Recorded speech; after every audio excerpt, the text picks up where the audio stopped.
somewhere far away. I want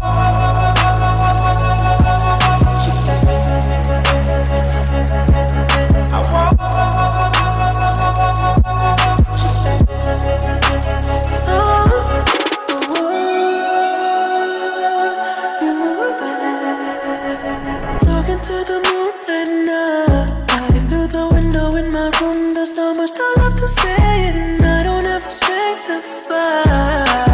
I feel that inside like I've been buried in the grave, and you step on my soul tonight.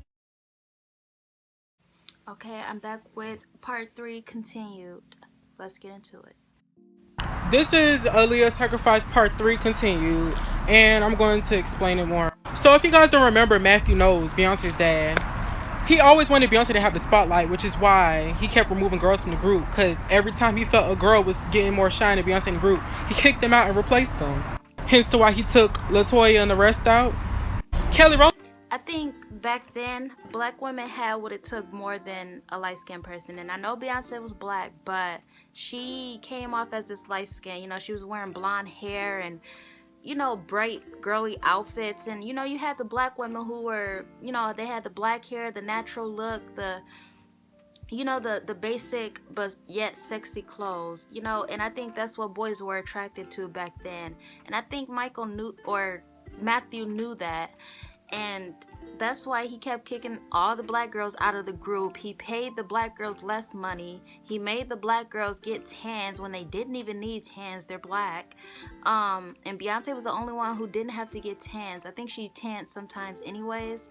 But of course he's gonna put her in the front. But back then, light-skinned women weren't a wave like that. Like, men loved the black women back then. Like Janet, Lil' Kim, Foxy Brown, like those girls was popping. The Brad, Missy, those women were the it girls. Like Aaliyah was a black girl, a brown, natural black girl, and that was what was winning in the industry back then. And Beyonce just wasn't keeping up. They wasn't looking for women with blonde hair like that. It just wasn't that. So when Aaliyah died, they couldn't find nobody else to do that, and that's when they started pushing this blonde hair on a black girl type agenda, and that's why Beyonce became so idolized. And Michelle don't compare with Beyonce. Her voice is better than them, so of course he's gonna pick those two as her group members. He was been planning to make her go solo, but it was a problem. Aaliyah was out, and everybody had their eyes on Aaliyah. There was nobody was checking for Beyonce at the time. And yes, I said it. Later, bitch, come in my comments and try to correct me. I said what I said. Beyonce was not competing. Aaliyah had won everybody's hearts by the time Beyonce probably even thought about going solo or was in the process of thinking about going solo. Aaliyah had won everybody's hearts. I mean, she had like people from Japan who loved her, like people in the UK that loved her, and people in the US that loved her. Aaliyah had everybody on her side. Beyonce was still a Destiny's Child, so they weren't as poppin' like. But this is another picture with Beyonce and Aaliyah. I don't know. If you look at her eyes, you see this she looks sneaky as fuck. I wouldn't trust that hoe. So Beyonce seen Aaliyah as a threat, so she had to take her out. So Beyonce always seemed so envious and weird around Aaliyah, and as the time went on, Aaliyah would give looks too. Like, although they said they hung out, that don't mean a damn thing. Like, that wouldn't have stopped Beyonce from low-key being jealous. Like, it wouldn't have stopped Beyonce from like having this tension towards Aaliyah, and I think Aaliyah knew that. She tried to become friends with them, but it was Beyonce, you know. It was always Beyonce. You notice how when Kelly Rowland and Michelle was around Beyonce, they looked genuine. They were really laughing and this and that. And you could tell when somebody's giving a fake smile. Like, Beyonce was fake and Aaliyah was genuine. You can't win with a genuine person. You can't win with a natural person. It will never work. Beyonce was as fake as it gets. So, of course, she looks some type of way in this photo. She looks like that all the time. They were never friends. Okay, that's out the mud. Wouldn't trust that hoe. So Beyonce seen Aaliyah as a threat, so she had to take her out. So she planned along with Jay-Z. I don't think that's the case. I'm sorry. I just really don't. Beyonce and Jay-Z started talking. Well, it was supposed that Beyonce and Jay-Z met in 1999, and that's supposedly when Jay-Z and Aaliyah was dating or had something going on.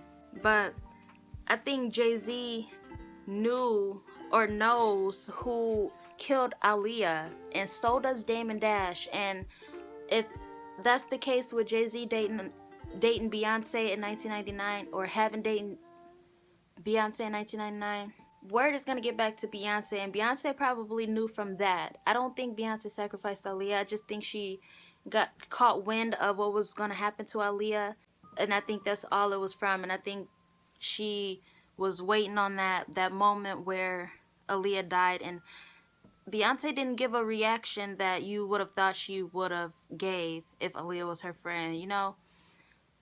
She just didn't care, and she never spoke on Aaliyah that much ever again, like. But Beyonce didn't have nothing to do with that. I'm sorry. I just think she caught wind, just like Jaguar Wright. They hear things. When you're in the industry, you hear things. That's why Mary J. Blige knew that Aaliyah was murdered, okay? She was the first one to call it.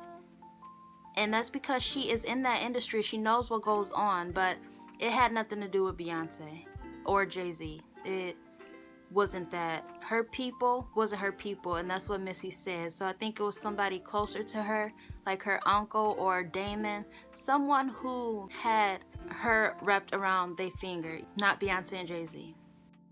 I'll be back with part 4. Do you remember that one night when we fell in love? What we had felt so right, 'cause we had trust. Now it's drowning in our lives. I know we broke it up. You know the feelings deep inside. So what? You, what we been through?